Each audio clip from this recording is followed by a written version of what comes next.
people. And we'll finance the government, and that means that eventually we will control the government. Exactly. And that's what happened.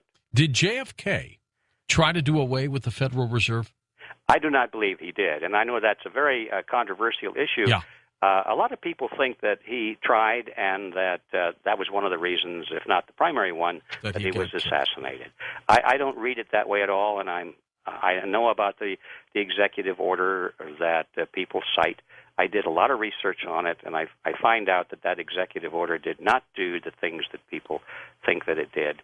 And unfortunately, I have to say that JFK, although he was very charismatic and he did a lot of things that people liked, he was a collectivist.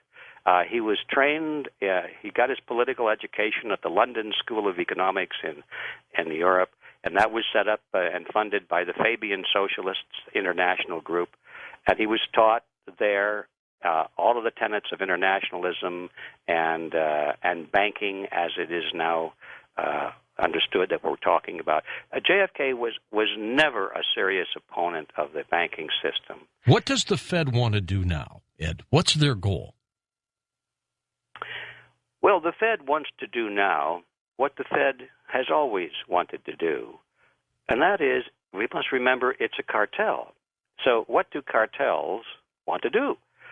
All cartels have one purpose, and that is to advance the benefit of the members of the cartel. Whether it's the oil cartel or the drug cartel. Sugar, banana, I don't care. Banking cartels are no different.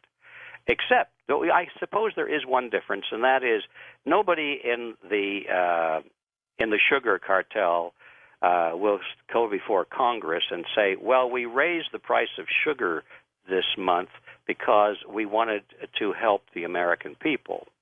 Yeah. They would never do that. But the representatives of the banking cartel, Bernanke, will go to Congress and say, well, we raised interest rates because we want to help the American people. We want to slow down inflation, or whatever good thing they claim that they want to do. When in reality, whatever they do, raise or lower interest rates, expand or limit credit, or create money out of nothing and give it to somebody and not somebody else, it's always done for the benefit of the members of the cartel, period. Didn't Alan Greenspan, who used to head up the Federal Reserve, at one point in his career be one of those staunch proponents of gold for the monetary system? Yes, he was. In fact, I quoted one of his papers that he wrote as a young college professor in The Creature from Jekyll Island. It was so stunningly good. It's not very long, the part that I quoted, maybe a page and a half, in which Greenspan laid out in brilliant detail the advantages of a gold-backed currency and how that without a currency backed by gold, that governments would be able to steal the wealth of its citizens and destroy the nation. He was very good at it. What happened to him? Well, I think biblically you might say he was taken to the top of the mountain. They got to him. They got to him, of course. He was soon after that. He was employed by the J.P. Morgan financial dynasty. He was promoted.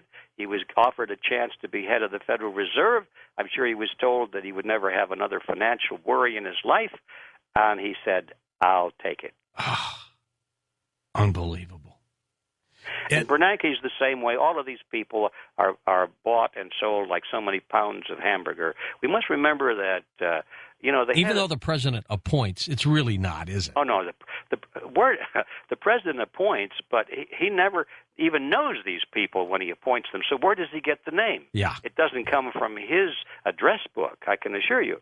It comes from those people that supply the funding to the campaigns, the people that have made the president. They're the ones who tell the president who to appoint. When we come back, tell us, Ed, next hour, who the cartel members are, some of their goals. We'll talk about this bank bailout program, how you create money as well.